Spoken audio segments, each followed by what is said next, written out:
দুর্গাপুর শহরের ক্রমবর্ধমান বর্জ্য সমস্যার স্থায়ী সমাধানের পথে বড় পদক্ষেপ নিল রাজ্য সরকার।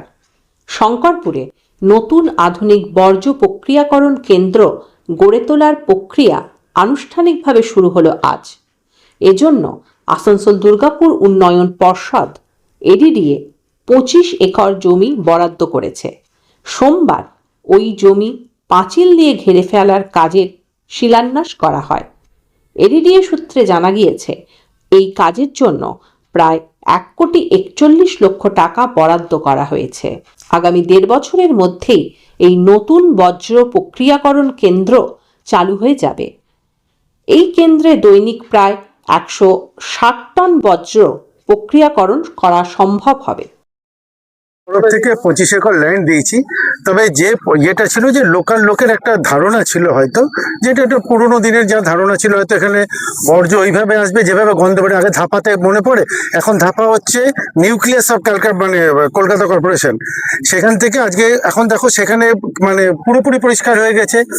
এখন এইখানটা যেটা হবে আমার মনে আছে আমাদের মাননীয় মন্ত্রী ববি হাকিম সাহেব আমাকে বলেছিলেন, আপনিও ছিলেন, যে আমরা দেখতে যাব, যারা যদি কেউ অবজেকশন দেয় তাদেরকে নিয়ে যাব টিটাগড় এবং বদ্ধবাটিতে, ও সেখানে গিয়ে দেখবে গন্ধ ছেড়ে দাও, সুগন্ধ আসছে এবং ফুলের বাগান দেখলে মন ভরে যাবে। তো এখানে যারা এই নিয়ে বিরুদ্ধাচরণ করছিল তাদের সঙ্গে আমরা যখন মিটিং করি, একটা অনেকগুলো মিটিং করি, আমাদের দাদা মাননীয় মন্ত্রী প্রদীপ মজুমদার সাহেবও ছিলেন, আমরা তাদেরকে এই জিনিসগুলোই বোঝানো হয়েছে যে এটা হচ্ছে কি বল বাধ্যবাধকতা, এটা আজকের দিনে করতেই হবে, এটা না করলে আমরা পিছিয়ে যাব।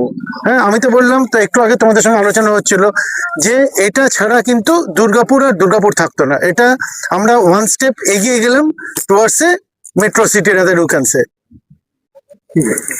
আমাদের দুর্গাপুরের যে বর্জ্য তা নিয়ে সমস্যা বহুদিনের। তো আজকে এইখানে 25 একর জমির ওপরে সলিড ওয়েস্ট ম্যানেজমেন্ট অর্থাৎ অপচনশীল যে বর্জ্য তার প্রক্রিয়াকরণ হবে। সেই সলিড ওয়েস্ট ম্যানেজমেন্টের এখানে আজকে সিভিল ওয়ার্ক শুরু হলো। 1,40,00,000 টাকা মতন বা 1.5 কোটি টাকা মতন খরচা করে এখানে পরিকাঠামো গড়ে তোলা হবে। এইটার সঙ্গে সঙ্গেই আমাদের নগর উন্নয়ন দপ্তরের ডাইরেক্টরেট থেকে ওনারা যে সব প্লান্ট লাগবে এর প্রক্রিয়াকরণের জন্যে, সেই প্লান্টেরও ওনারা অনেকটা এগিয়ে গেছেন। খুব শীঘ্রই এর অর্ডার দেওয়া হবে। সেটা এখানে হয়ে গেলে আমাদের যে বর্জ্যের স্তূপ জমে, যেটা ভয়ঙ্কর রূপ নেয়, যে কোনো নগর জীবনে একটা বিরাট অভিশাপ হিসেবে আমরা অনেক জায়গায় দেখেছি, সেগুলো এখন নতুন প্রযুক্তির মাধ্যমে তার থেকে পুনর্ব্যবহারযোগ্য অনেক উপাদান তৈরি হচ্ছে। সেই প্লান্টে প্রায় 8 থেকে 10 কোটি টাকার খরচা হবে। সেটাও আমাদের নগর উন্নয়ন দপ্তরের তরফ থেকে এখানে সহায়তা দেওয়া হবে।